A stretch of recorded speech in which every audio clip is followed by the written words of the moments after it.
Pemirsa, ogoh-ogoh yang akan diarak di Denpasar terdata sebanyak 631 buah. Agar kegiatan tersebut berjalan lancar, Polresta akan melakukan pengalihan arus di sejumlah ruas jalan, khususnya mengarah ke Patung Catur Muka.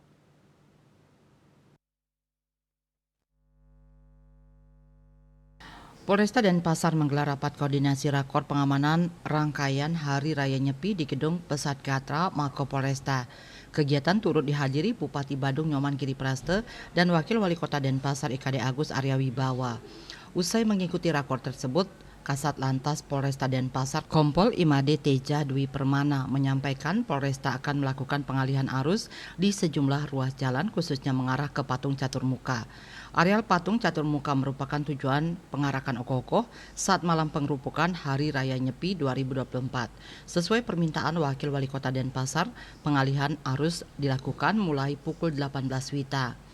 Mantan Kapolsek Denpasar Selatan ini menjelaskan nantinya akan dilakukan penebalan jumlah personel di titik-titik rawan kemacetan. Personel tersebut selain dari Polresta Denpasar juga di backup anggota Polda Bali. Sedangkan terkait jumlah pasti personel yang akan dikerahkan pihaknya belum dapat memastikan karena masih menunggu hasil koordinasi dengan Polda Bali.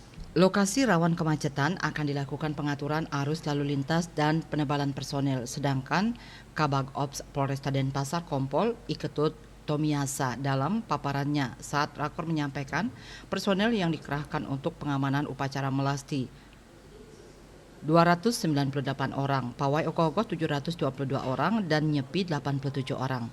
Upacara melasti dilaksanakan pada 7-8 Maret 2024, sedangkan jumlah ogoh-ogoh yang terdata sebanyak 631, paling banyak wilayah Denpasar Timur 142, dan paling sedikit Kecamatan Kuta sekitar 47.